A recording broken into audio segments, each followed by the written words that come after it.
I'm Natasha, or you can call me Tosh, and I'm a native Houstonian who loves film. I'm also an actor and journalist who wants to talk to film professionals in Houston. We'll discuss their journey navigating the film industry, their upcoming projects, and how they think the Houston film scene can grow and improve. I'm your host, Natasha Arrow, and you're listening to Tosh Talks Film. I'm excited to introduce today's guest, award-winning producer, writer, director, and educator, Jenny Waldo. Let's talk film. Hi, Jenny, and welcome to Tosh Talks Film. Hi, thanks for having me. Oh, you're welcome. So I heard about you in my acting class that I was taking with Brian Thornton. Yeah. He had everyone email him headshots to send to you, and he told us that yes, he told us that you worked at the HCC film department. And so I was like, oh, she will be a great person to have on just to talk to and learn from. Yeah, no, it's great to use, your platform to connect with people. That's something that I've done throughout my career, whether it's like, creating a project or working on somebody else's project or working with nonprofits or being a teacher, it's like anything that you can use to then connect with other people is great. So I want to start actually with something fun and lighthearted. Okay. Um, I did not include this on the episode overview that I sent you. This is a Um, surprise. okay, so what it is I just want to do a rapid fire Q&A. Okay. But it's all film related since we're on Tosh Talks Film. All right. What is the best piece of advice you've received on set? Oh God. Physically on set, I don't know. So don't run. You know, be, yeah. So, yeah. I think safety. The set is such an exciting place to be that I think reminding yourself there are cords in the way, there are people in the way, there are pointy things in the way, there's, people trying to concentrate. It's a lot of chaos, and so you have to be careful. And so so yeah, safety on set. Now I do want to know what is your favorite piece of advice that you've gotten, just maybe in general about the film industry. Well, I think one of the things that I've been growing into over the years is realizing that I need to find, or not need to, but I need to lean on the people that I really collaborate well with and connect with and kind of see eye to eye with, and we complement each other's skills. I used to, when I first started out, I was kind of like, well, I can work with anybody. And and you're just open to whatever experiences come your way. And then unfortunately, you're always going to have some bad experiences along the way. And, or I've hired people that were not a good fit. And it's been hard. It's so hard. Filmmaking is so hard, and so anybody that's willing to help out, you're kind of like, yes, please, just come on board, and we'll make it work. And I've been realizing through some of these unpleasant experiences that just because somebody's willing to help doesn't mean that they're the right kind of help, which is hard. It's a hard thing to say. But in the end, I think it's like I said, it's something that I'm kind of growing into. I'm learning to have difficult conversations where it's like, it's kind of like breaking up with somebody. It's like, it's not you, it's me. It's just this just isn't working out, and I don't like having those conversations at all.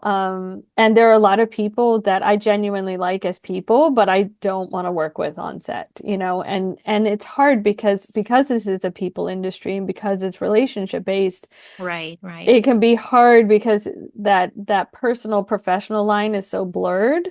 But it's something that has just become something I can't ignore as I've gotten older. You really have to work with people that you work well with, not just like and respect as people. That's really true. That's so true. Okay. Best on-set memory.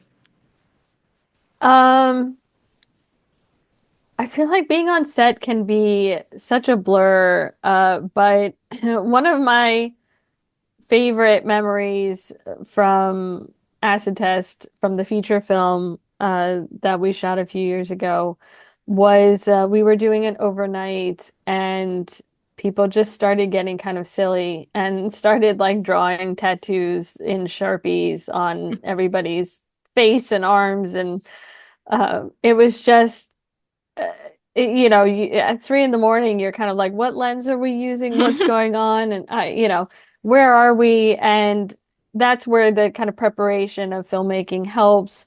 I had this little cheat sheet where I was like, well, I had a very specific visual design, and I was kind of like, okay, well, we're on scene 80, which means we are on the whatever 35 millimeter, and this is our contrast level. And I just didn't even have to like think about it because I had already done all the kind of pre-thinking. And so these little moments of like fun and levity, I think again, filmmaking is hard. So the more you can make it an enjoyable experience is something that I find really important on set. I want to make sure that the people that are coming out for my projects or when I'm producing other people's projects, I want to try and make sure that we're all enjoying this process because it is a wonderful thing that we're doing. And I I think it should be fun, even though it's hard work.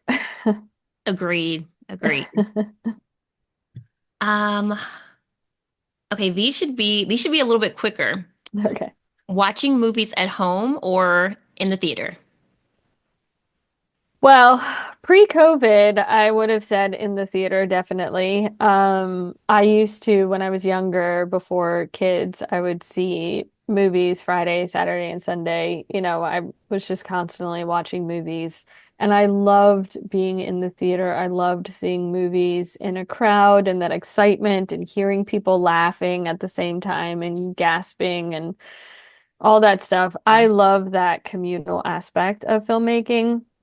And then post-COVID, I really did get more comfortable at home and just, now when I don't want to be around a lot of people and I don't, or somebody makes a noise and I'm like, stop, I'm trying to pay attention and That's you're so eating true. your popcorn and it's annoying. And so so yeah, it's kind of funny.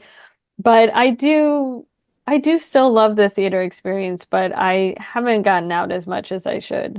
So, I feel like I'm in that same boat with you. Because yeah, like I same like you, I love the communal aspect. But now like with streaming, it is just kind of more convenient to just like be on your couch. You don't have to drive anywhere and get in traffic. yeah. But there is, like you said, nothing like that communal experience in the theater. Yeah. Yeah. Yeah, it really was. And it certainly is different now that you can like reserve your seats and things like that. But one of my favorite parts of going to the movies is the trailers. I love trailers. And I love seeing what's coming next.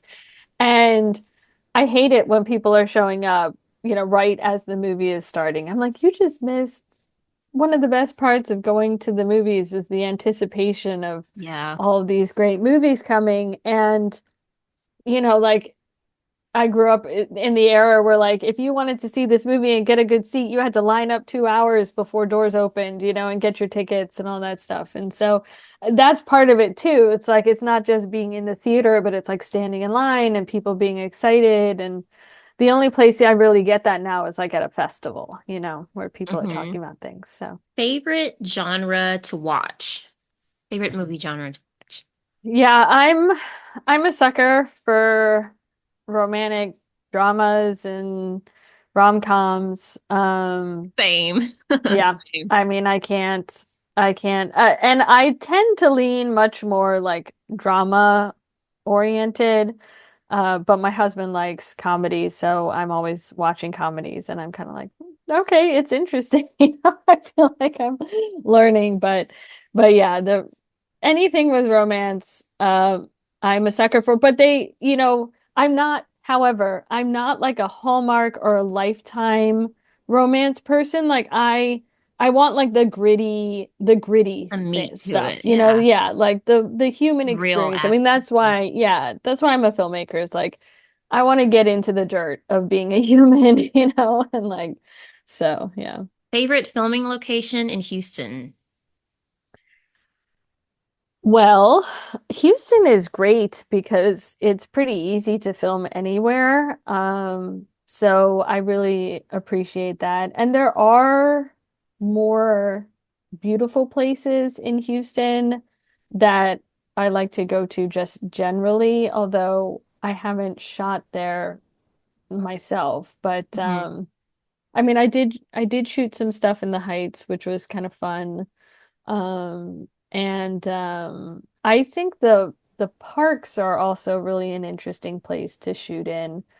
They get a little bit challenging logistically, but I love the fact that there's enough nature here that you can get some interesting scenery. And I find that fascinating. Okay, last question of the rapid fire.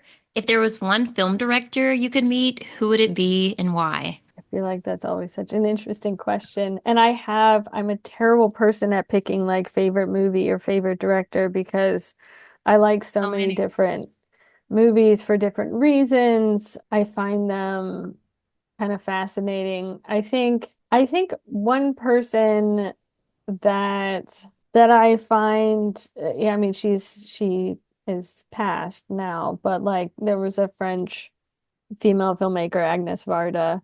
And I loved her movie Vagabond, and she was from the kind of French New Wave crowd, and one of the few women, and I think she was able to capture and pursue film kind of in her own way that I found really kind of liberating, where yes, she was a woman, but she, I don't know, she kind of just did it her own way. And I think she was able to pursue something that was both artistic and entertaining and meaningful in a really interesting way. So I'm always fascinated about kind of how do you balance all those different things. Another filmmaker whose films I love are is Taika Waititi, and like I think he also like with Jojo Rabbit, like he balances comedy and satire in these like dark, dark periods of human history. And again, that's that's something that I find really fascinating. Is like how do you tell these stories that are entertaining but are also saying something very meaningful, and you're kind of walking this razor thin line. And so those are the kinds of conversations I'd want to have, and those two are I think really captured that in their films. I'm gonna look them up after this interview. Yeah, to your point, I think for me, some of my favorite genres to watch are like romantic dramas and rom-coms like you.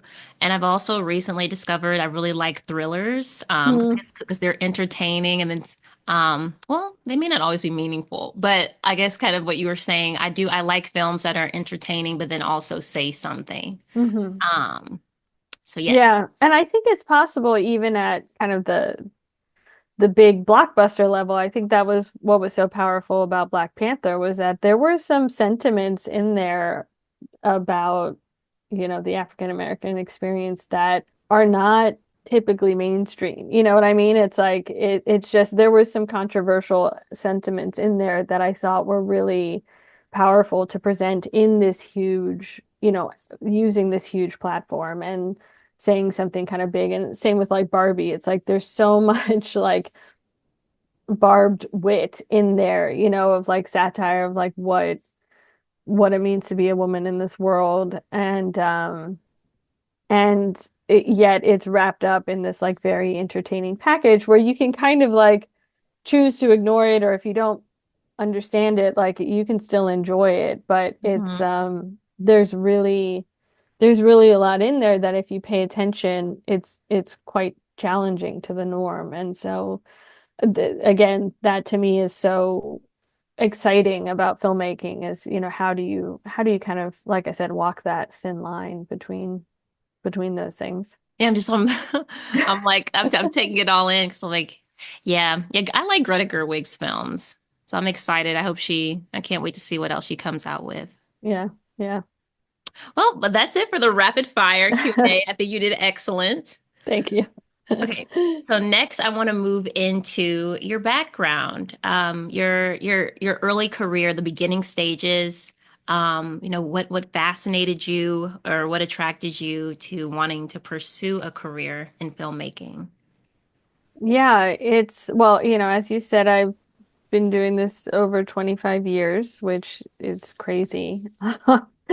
And I started out, I really didn't know what I wanted to do at all for a career. And I grew up uh, involved in the arts. I was a ballet dancer and I choreographed dances. And I really attribute a lot of my directing to that experience, especially choreography and performance, where it's like you've got to move bodies around and the lighting and the staging of things and how it all looks and, again, what you're trying to kind of say with this movement. And then I also grew up developing black and white photographs in a dark room in my basement. I'm originally from Washington, D.C., and my dad had grown up taking photographs and learning how to develop his own photographs. And so he passed that love on to me.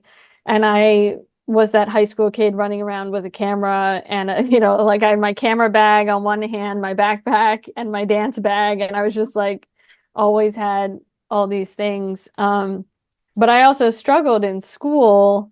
I was not a very strong reader. My writing was a total mess, and my best subject was math, actually. And so that was, I think, my biggest struggle was trying to figure out, well, what's a career that can kind of hit on all of these interests of mine because just being good at math, I didn't want to go and be an accountant or something like that. I was just like, okay, I see that obviously as a potential career path, but it it doesn't sound interesting to me. And I needed to find something that felt more, I guess, holistic or kind of, uh, you know, tried to figure that out. And when I was in college, I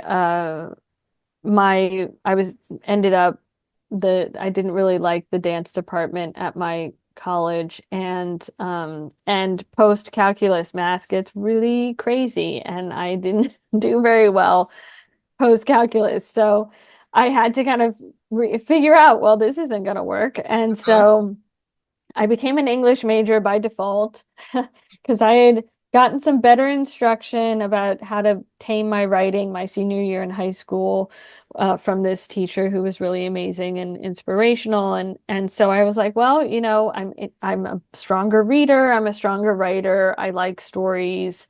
And part of the English program at the time, my college now does offer a film program, but at the time they didn't. And the film program came out of the English department.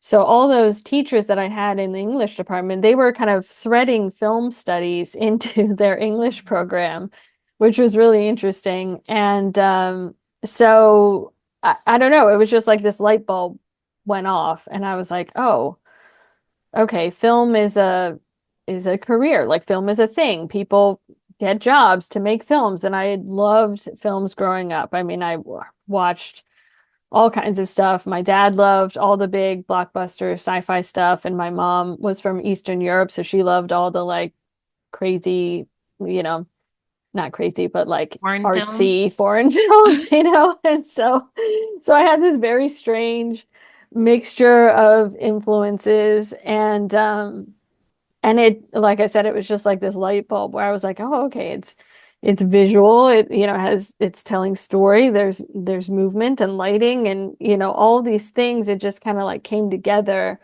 And so my school does what's called a winter program. So for the month of January, you do an internship wherever you want. And so I was like, well, I'm going to go to LA and I'm going to do an internship. And so my senior year, I did an internship on the Paramount lot, and basically made a lot of copies of scripts and talked to development execs, and I loved it. I was like, oh, I never want to leave this place. This is great. I'll bring you coffee and scripts all day. And I just wanted to learn more, and the kind of just it was like pulling a thread. It was like every new thing I learned, I wanted to learn more, and I just really was fascinated by the whole thing. And but I was struggling to find a job in LA after graduating, and I was just kind of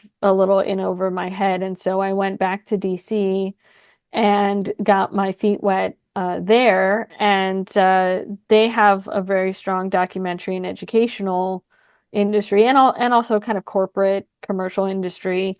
And so there's a lot of production going on there, but just not much Hollywood or scripted production, because it's very hard with all the permits with the government and everything there.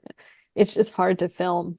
It's very difficult. So I started learning about documentary filmmaking, and I learned a lot, got some on-set experience, and but like I said, my passion was more for scripted storytelling and you know trying to find that. So I was like, well, I need to get out of DC. And so I'm going to apply to film school for graduate school. And so that's how I ended up going back to LA to USC for their graduate program in film production. And again, it was just one of those things where the more I learned, the more I wanted to learn.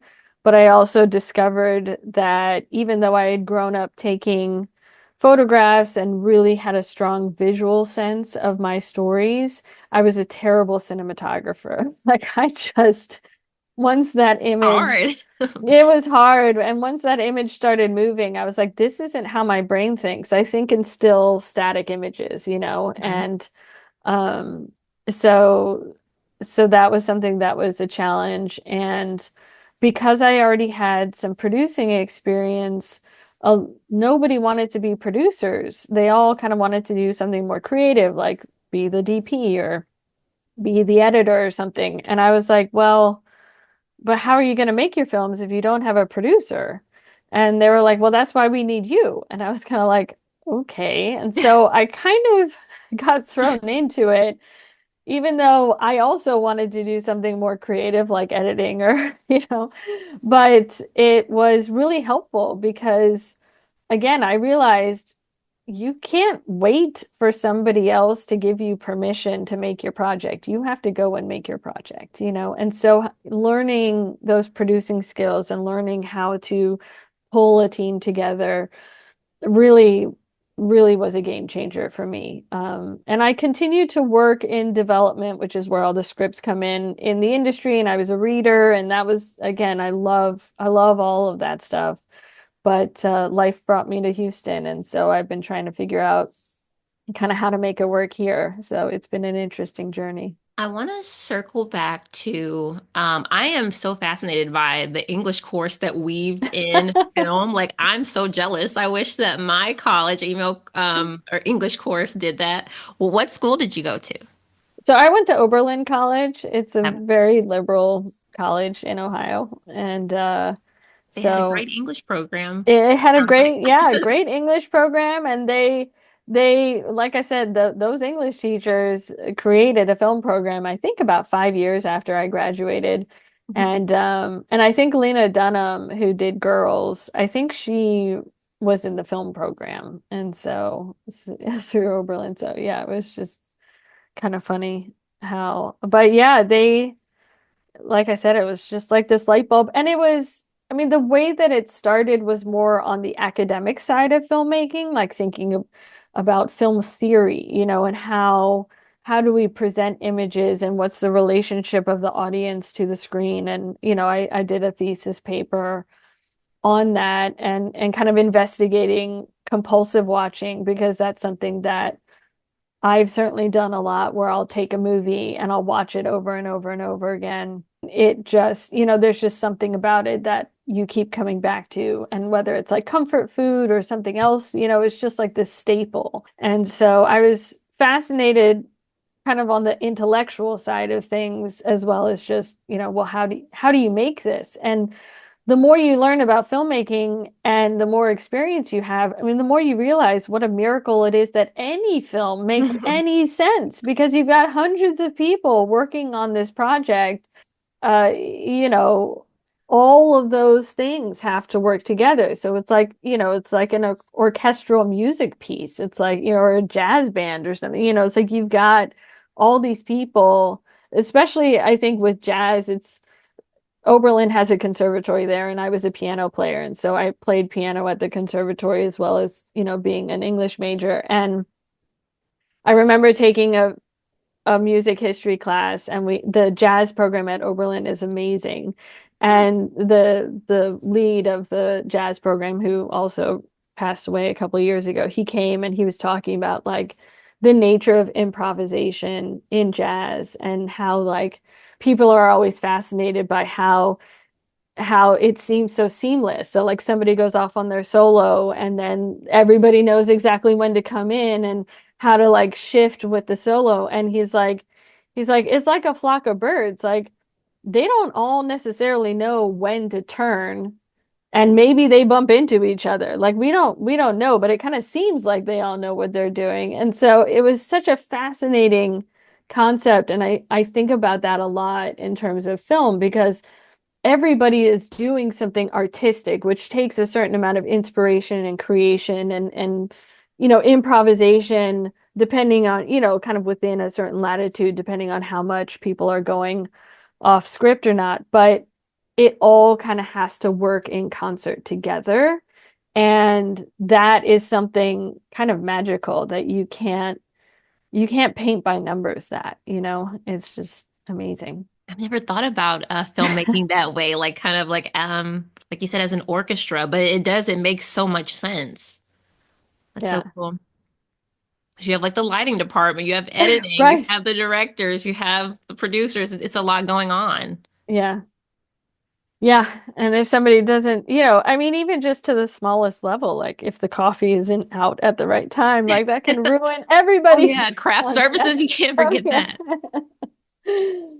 that. Okay. I would like to know, how did you meet Brian Thornton? Brian was a recommendation from a local producer, writer, director, Molly Vernon, who is a staple in the Houston film community. And she was helping me out in the early days of Acid Test. So Acid Test, which was my first feature, started out as a short film. And I had uh, cast, I kind of wanted to keep the cast from the short film into the feature film. But the actor who played the dad, Patrick Sane, who was based in LA at the time, he was unavailable to make the feature film. And so I had to recast this role, which was the story of Acid Test is based on my own kind of troubled teenage youth in the 90s. And it's about a I was girl. wondering that. I Yeah. watched it. I watched it last night, and I was like, oh, Yeah. the main character's name is Jenny. I'm like, is this loosely based on her life? Okay. Yeah, so it's yeah, it is interesting in the sense that everything everything that happens in that movie to a certain extent happened in real life, but it's like the context of things was slightly different. And uh, so anyways, but the main character is based on me, and the parents are based on my parents. The only person whose name I kept was mine, because I was like, I don't want to deal with anybody coming after me. Um, and I, so like I said, the guy who plays the dad, uh, was from the short film. He was unavailable for the feature film, and that was the hardest role for me to cast, because My father is a I mean, he's just such a strong pillar in my life, you know? And he is both my greatest champion and, you know, a person who has kind of created some of the most traumatic moments in my life as well. And it's really hard to fit those two extremes in an hour and a half long movie, you know? And that was something that even as the script developed, uh, was difficult to kind of handle because early on, the drafts of the script, the father was so overbearing that, you know, Patrick, who had played him in the short film, he came out for a table read and we were workshopping the script, and he was like, this guy, he's unbearable. And it just, he can't just be all bad. Like he needs to Yeah. be. And I was like, well, he's not all bad. Like he's my dad and I love him. And it's complicated, you know? And so I was trying to find a way to balance those two things.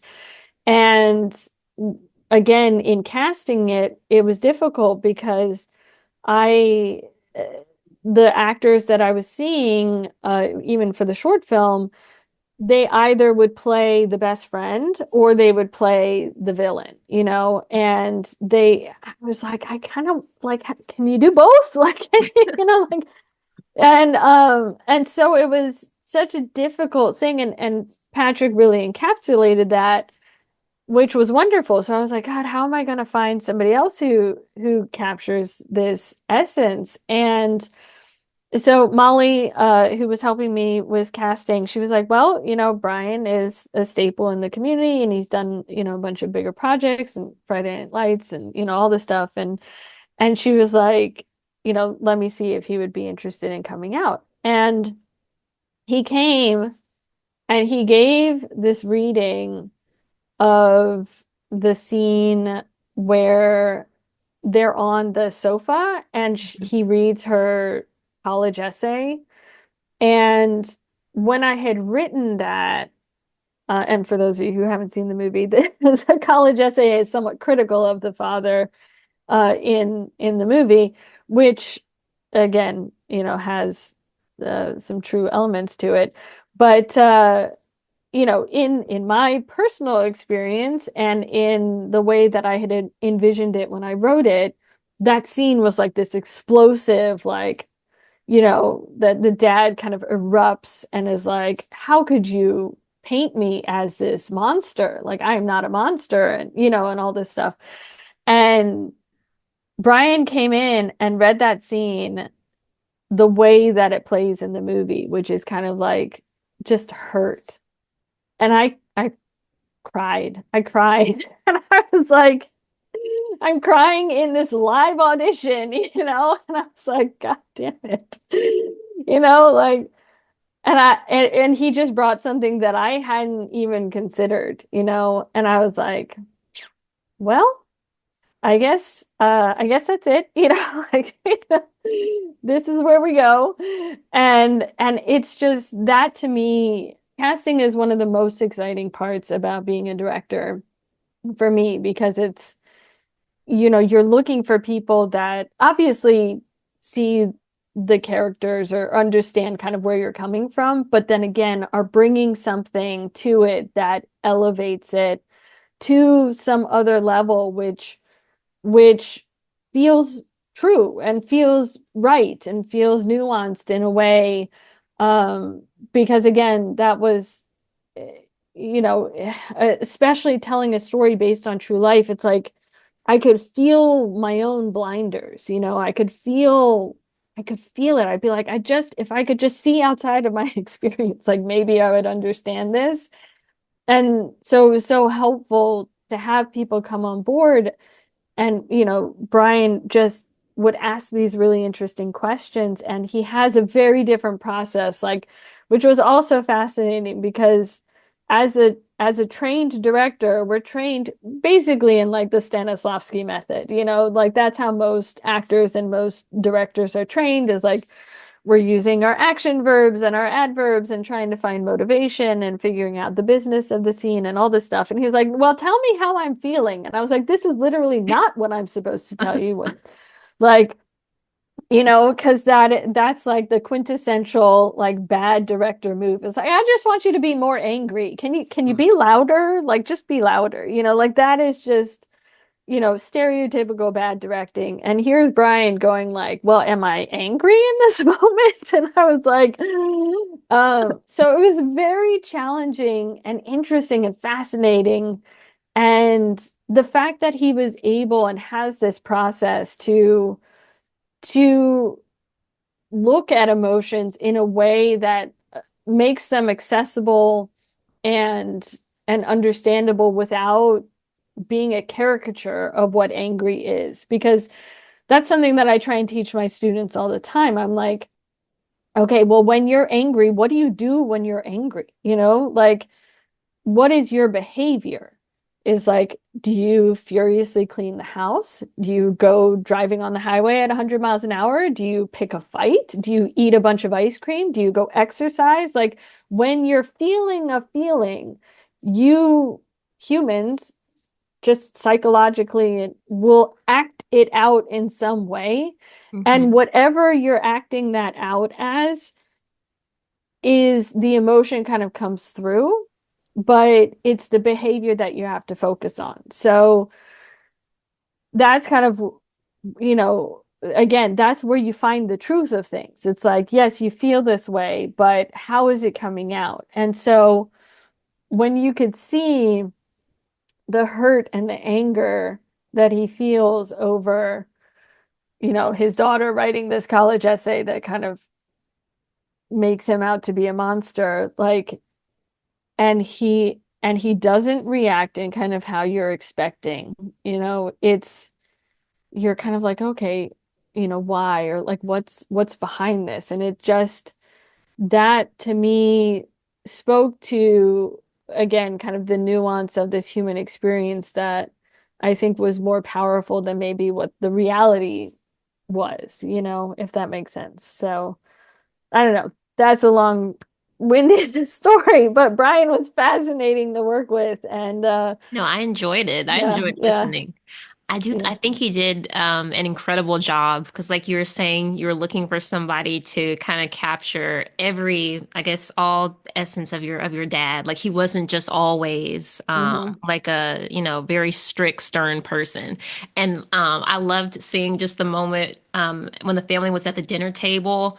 And and Brian started making like these seal sounds. So I feel Right. like he perfectly captured like the fun, lovable dad, but then like there was like another scene in the kitchen. I think when he grabbed Jenny's Yeah, arm, and yeah, there was like so much like tenseness in his face, and so I mean he captured I think it perfectly. yeah, Um, yeah. he's Yeah, no, a it was great really teacher. amazing. Yeah, no, and I've sat in on one of his like intro classes and I would love to do the whole thing. I mean, not that I would be an actor at all, but it's again, as a director, it's fascinating because you want to know how to communicate with actors, and he does have an interesting process that is different, Mm. but very effective. And so I think it's just another tool that you can use, which I find really helpful. We've talked about early stages of your career. I want to focus on your career, but I'm really interested in hearing like any adversity that you face, like when you were Right. pursuing this career. Yeah, well, again, it's always interesting kind of looking back on things in hindsight. And I talk about it with some of my friends, who stayed in LA after USC and everything. But it's, I think at the time and obviously this isn't true for everyone, but a lot of the women that I know who are my age, at the time when we were in our 20s, we felt like we could be anything, and it was kind of like sexism is over, like, it just, it just, I've heard other women say things like that they didn't realize that they could be filmmakers because they only saw male directors. And that was something that didn't that was not a thought in my head. My and I again I think it's because my father was such a strong force in my life. Like I didn't see any differences between me and my male counterparts. I was just kind of like, well, we're all in this together. And um I didn't feel like at a disadvantage because I was a woman. And then I started kind of feeling a little bit of some powerlessness, especially towards the end of my time in LA and just trying to kind of navigate this really crazy industry. And then I got married and I got pregnant right away. And my husband had gotten a job in oil and gas, and that was taking us away from LA. And I was kind of like, what am I going to do now? Because I've been focusing, I just went to the best film school in the country, and I'm, been trying to kind of put myself in this place to have this career here in LA. And now I've basically thrown it all out the window. I just didn't quite know what to do with myself, and I always wanted to have kids, so I wanted to have the child, and I was obviously married and loved my husband, and but I just didn't quite know what to do. And then once I was kind of in this role of like being a stay-at-home mom, it all started becoming very apparent, like just how tilted the working world is towards men, and how like, well, if I wanted to work, then we would have to find childcare. But like he could work and that wasn't and I was at home. So like, it's like I was the default, childcare. And it was a role reversal for my husband and I because I had always been the ambitious one. And we had been together since high school. So, we had been together for a long time. And so it just caused a lot of conflict in our relationship. And I just kind of lost myself to depression and a lot of anxiety um and again just trying to kind of figure out who I was and what was I doing and like I said, feeling like I had just kind of chucked everything that I've been working towards, out the Yeah. window. And so there were a lot of factors, but eventually my husband and I divorced, and I was looking at like, okay, well now I'm a single mom and I now have two children, and like, what am I supposed to do? Houston, I had become involved in the Houston community somewhat. Like I had been working, I was on the board for the Southwest Alternate Media Project or SWAMP, which is a local film organization. But again, with little kids, it was hard for me to get out and do stuff. I'm not from here, so I didn't have built-in childcare with grandparents or anything. Mhm. And That's really tough. yeah, and I had managed to kind of do some things. I mean, because I go crazy if I sit still. So I had worked on a documentary about a local nonprofit here that deals with education for birth and parenting and things like that. And I had done an educational video series for my kids' preschool and again kind of like documentary educational slash promotional videos. And so I kept working on things. I had worked on a couple of other shorts. I decided I wrote and directed a short that a friend of mine helped produce because I was kind of like, I don't even know if I want to do film anymore. Like it's hard with little kids and I'm here and what do I do? But I fell in love with filmmaking all over again. So I was like, well, okay, I gotta keep doing this, you know? And so when we got divorced, I was like, well, I have to move back to LA because at least I can get a job in LA in my field, you know? And so I went out to LA, I reconnected with a bunch of people, looked at schools, did some interviews and tried to figure stuff out. One of my friends from USC was, a single mom in the industry, and I was talking to her, trying to get, a pep talk of like, how do you do it as a single mom, and she was like, don't do it. She was like, do not come here.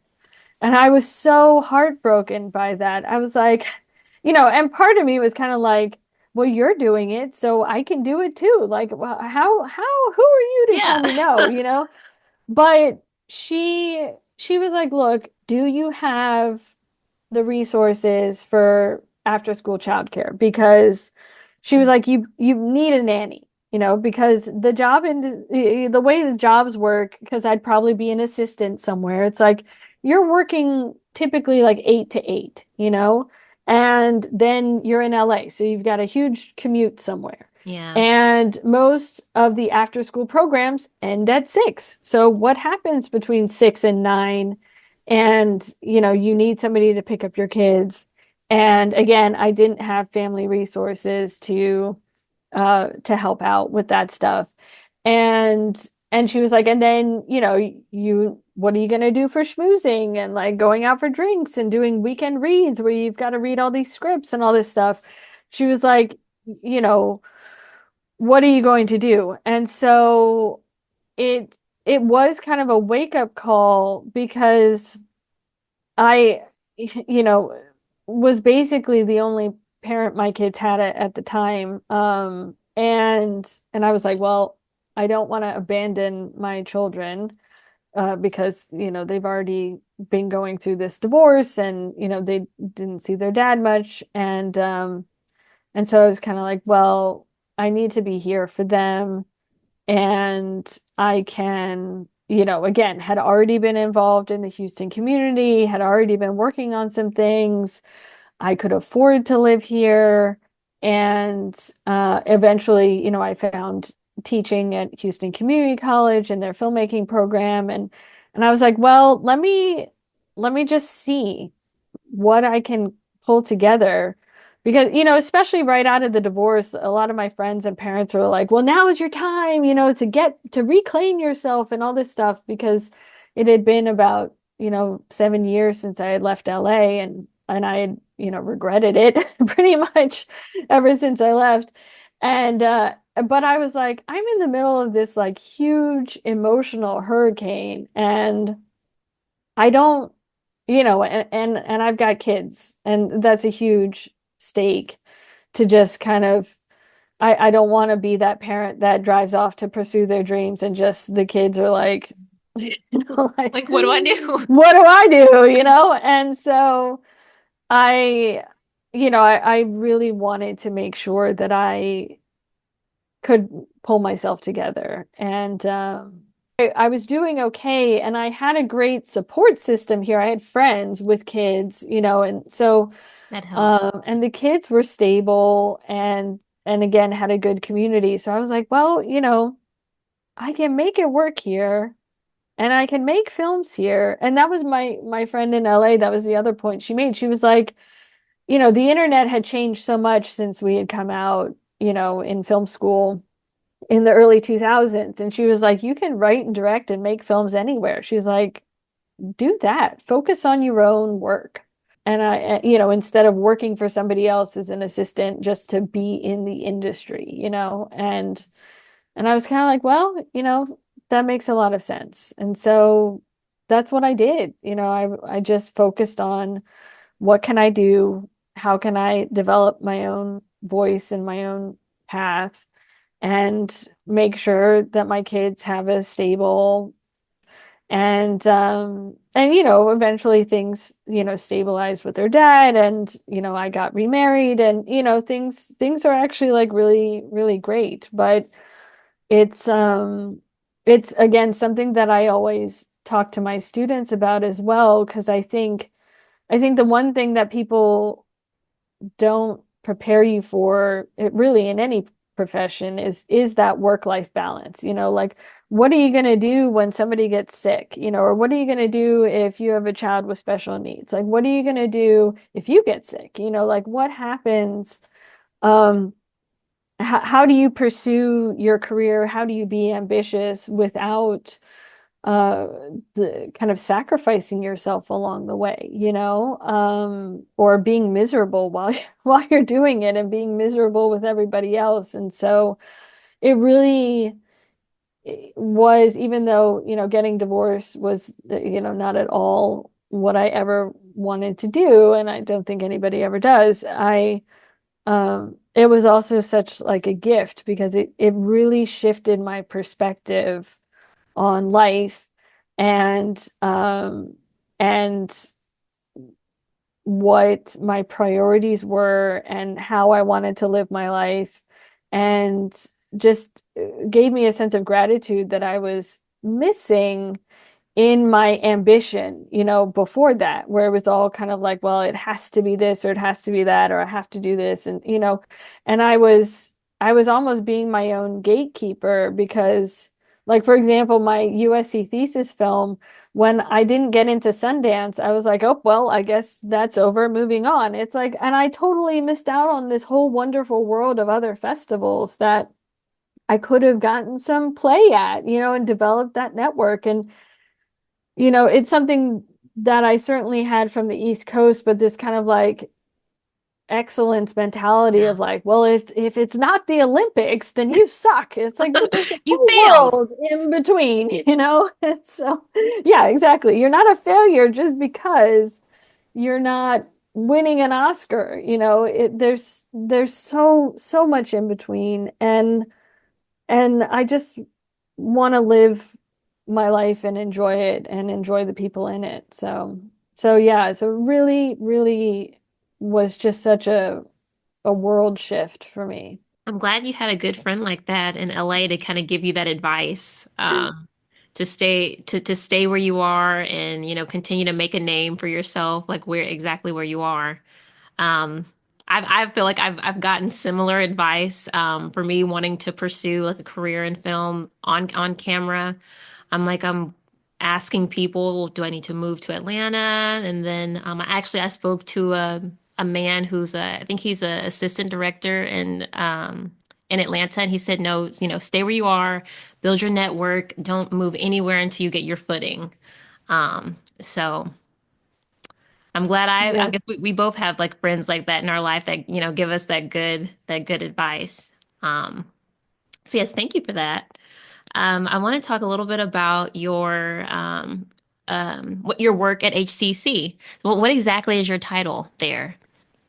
Well, I am a full-time faculty member, but I have also been the program coordinator for the last few years there. So I'm responsible for overseeing the curriculum of the program and tweaking it with any changes. So, for example, one of the changes that we made during COVID was we wanted to have a portfolio option where students could polish their body of work that they had been creating.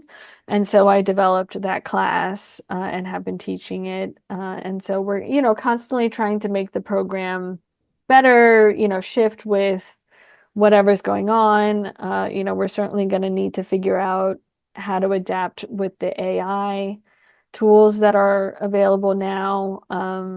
But I'm first and foremost a full-time faculty member. Are there certain courses you teach, or what are some of the courses? Yeah, so the in total you can take a 2-year program, so with an associate's, or you can just take the 2-year film program without the math and the English and all that stuff.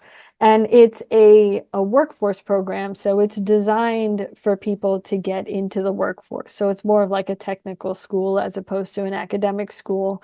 And so it's very hands-on, and we've got a lot of equipment, and it's based on the kind of traditional film school approach that you need to understand all the disciplines in order to then specialize. So students learn producing, writing, directing, cinematography, and it's kind of all the other things like lighting and grip, and editing and sound. And so basically the 2 years, it's like the first year you do like an intro level class on those disciplines, and then your second year you do more specialized kind of or advanced level in those disciplines. And you also there are a couple of general production classes where you work in teams and you create uh, kind of group projects. So you learn, set protocol and things like that. And so I have taught a variety of classes. As I said, cinematography is not my strength. So I I tell my chair, I'm like, look, if you want me to teach cinematography and lighting and grip, I'll need to go back to my school days myself and kind of beef up on that again. But I do teach the general production classes because, the general overview of that stuff I can certainly do. And I teach screenwriting and producing. I've been teaching the upper level producing class the last couple of years, which focuses on development. So, creating pitch decks and things like that, fundraising. So that's kind of been something that I've been teaching in the community as well as, I've been doing a lot of fundraising workshops, talking about how do you fundraise for your projects. And I have, like I said, been teaching this portfolio class. I just started to take on the internship class where students go out to find interns. I've also taught directing in the past. So, it just kind of depends. I teach the film history class. It just kind of depends on where it's needed. We Mhm. have 5 full-time faculty members, and then we have some adjuncts as well. And that's how I started out, was adjuncting, and then a position opened up. So, I'd like to go back and teach directing again because I just love directing so much. I'd love to teach the screenwriting class again. I will be teaching the television screenwriting class next semester, which will be my first time teaching that class. That's So that should be exciting. interesting. Yeah. So it's always fun. I love teaching. I mean, I love talking about film, so it's just always exciting. And then I'm also always learning from my students because they're approaching things in a slightly different way. And I think that in order for us to adapt, as you become an older filmmaker, you can't just keep doing things just the way that you know it or the way that you like it because your audience is changing. And so you need to adapt to how people are viewing things and what they want to watch. And it's an interesting change. What would be one piece of advice that you would give to the next generation of filmmakers? Well, I think the the new generation is much more adept at social media and the kind of audience building. I think there's a lot more, it's more part of the social life and how you connect with people using those tools. So I mean, I do think it's very important to be intentional about how you are building that audience and kind of what you're putting out there. But I also think that that's something that is probably easier for them than it is for somebody like me. But I do think that one of the things that I think is important that I see, especially in my students, is the tools that we have nowadays, that we're walking around with a 4K camera in our pockets, with our phones. The tools all make it so easy, and they make it easy to make something look good and to turn it around and put it out there very quickly. But as your projects expand and as the stories expand into something bigger, it is a team sport. It is something that requires more resources than maybe you have available. And once you get into that bigger team aspect, or you want to pull in professionals and things like that, understanding the professional protocol and understanding the the history of it, I think is important. So watching a bunch of different movies and television shows and having a big vocabulary about what what are the influences you're pulling from. Um, and understanding that there are reasons, largely safety reasons, but also just kind of organizational reasons for why we approach things on set in a certain kind of methodical way. And that's something that I'll see a lot of students kind of be like, oh, well, whatever, I'm just going to shoot this on a weekend with my buddies. And then they don't slate their projects because, well, now you can just auto sync everything. And it's like, but what happens when technology fails you? Do you know how to sync your sound to your visuals?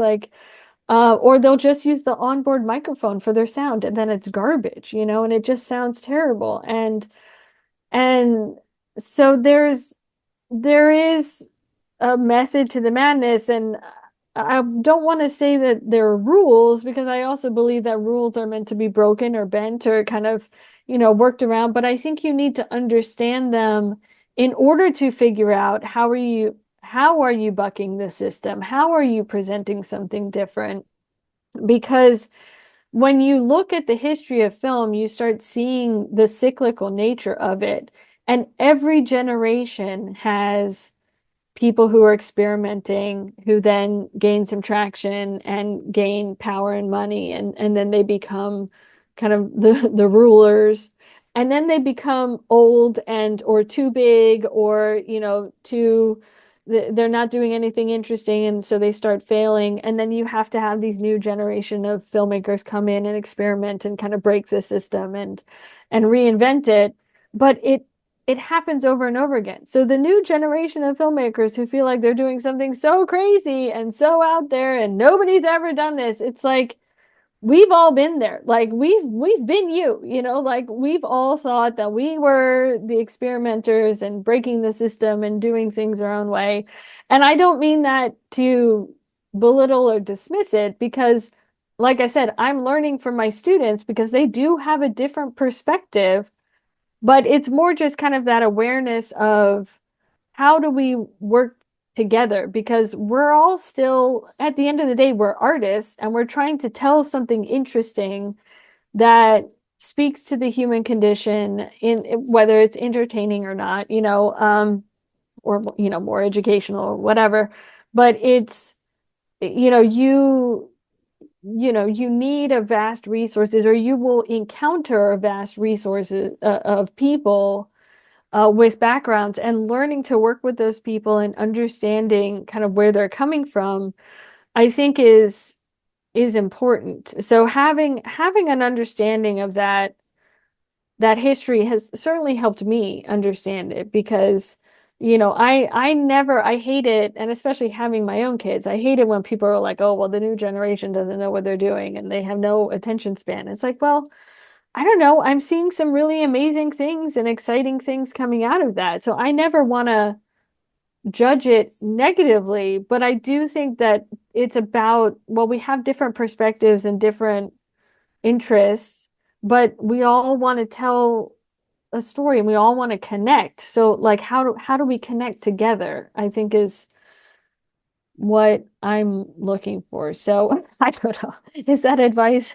I No, think, yeah. you definitely did give it. And I think that's important. The biggest takeaway, or what stood out the most to me was that before, I guess the new generation tries to go off and maybe do something, completely out of the box, you need to understand, I guess, the box, the Right, realms of filmmaking before you can step out of it. Understand the context that you're working with before you try and bend and right. manipulate it.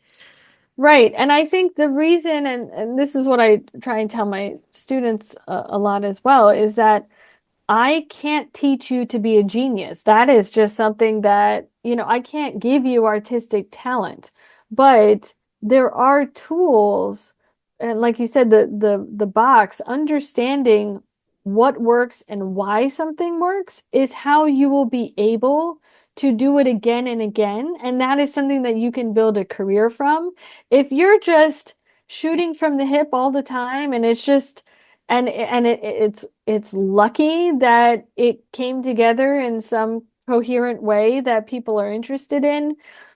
You might not be able to do that again, because you're not in that same time, place, doing Yeah. that same kind of story. So each film is its own experiment because it's a new crew, it's a new time, you are different, you have more experience, you're telling a different story with different people. Every film is going to have different challenges, but you need to understand what worked and why, and what didn't work and why, and how to make the next project better for it. And without that kind of understanding, it's important because like I said, it's so easy to film something and throw it up on social media, and then it's like, well, but is it any good? Like, do you know why it's good? Do you know why it's not good? Like, have you done any kind of analysis of this?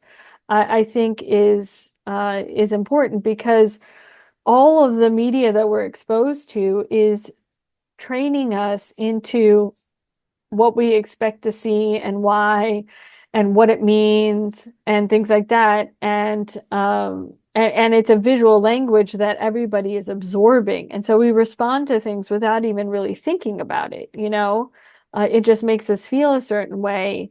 And and that I think is the part as a filmmaker is in order to make people feel a certain way, you have to understand what you're trying to make them feel and how the tools in your tool belt are going to make them feel that way.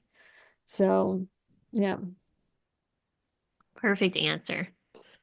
Um, so lastly, I just want to know where can we follow you and tell me about any new and upcoming projects. Yeah, so I am Jenny Waldo, JennyWaldo on Instagram and Facebook. I haven't been doing much on Twitter. And TikTok with it, who knows if it's ever going to get banned. I just, you know. Uh, but I'm on LinkedIn as well, and my website is jennywaldo.com. And you can also check out my first feature film, Acid Test, which is also Acid Test Film on Instagram and as well as the website. And I am working on two things right now. In the short term, I'm working on a short film, which is a little bit of a stretch project for me. It's called Twofer. And it's a project that I didn't write, but came on as a director. And it's more in the kind of thriller genre. So it's Ooh. not typically something that I do, but I was interested in the story. And it's about this woman on the side of the road, uh, and this kind of handsome gentleman that stops by to help her out, and it kind of unravels and unfolds from there. And I we got the Houston Arts Alliance grant to fund that short film project. So that's what we shot it earlier this year, and we're having a work in progress screening in December at the First Thursday event with the Houston Film Commission. And so that's kind of short term. And then long term, I am working on my second feature film, Martha's Mustang, which is based on a true story out of Baytown, Texas. In 1994, there was a woman, Martha, who owned an auto body shop and got in trouble with the city over this Mustang that she turned into a hot pink flower planter to attract customers. But people instead called in to complain that it was a violation of the junk car ordinance. So she had to fight the city for this kind of crazy art car project. And so I'm excited about this film. It's a much bigger project than Acid Test, was. And we just had a community awareness event in Baytown this week, which went really well. And so we are looking for development funds to attach an actor and then raise the rest of the money to hopefully shoot it by the end of next year, or early part of 26. So it's exciting to be working on a bigger project. And that's also, we just started an Instagram and Facebook page for Martha's Mustang. It's called Martha's Mustang Movie. And Twofer is, I think, Twofer.shortfilm. And so, yeah, I'm just trying to put stuff out there and finish up my semester teaching. And in the spring, I'll be doing another round of this fundraising class where people can come and workshop their independent film projects for a fundraising strategies. I like to stay busy, which people think is kind of funny and crazy. So I'm trying to be better and just focus on getting Twofer out and into the festival circuit, and then get Martha's Mustang off the ground and shoot it sometime soon. And I'm always looking for, local. I mean, again, I want to help build the Texas and especially the Houston area filmmaking community. So I'm always looking to collaborate with local filmmakers and actors and things like that. So Lots of exciting stuff going on. I knew about Martha's Mustang for my research. I yeah, didn't know about Twofer, so I'm excited to go to First Thursdays. I'm very familiar with First Thursdays, so I'm excited to go next month yeah, to hopefully see the screening. yeah, it should be fun. That brings us to the end of this episode. Thanks to Jenny Waldo for joining us. I hope hearing about her career journey was beneficial to you. As always, thanks for listening to Tosh Talks Film. If you enjoy our show, please rate and review us on Spotify and Apple Podcasts, and subscribe to our YouTube. And be sure to come back next time where I talk to a talented group of Houston filmmakers known as In the House. Until then, this is Natasha.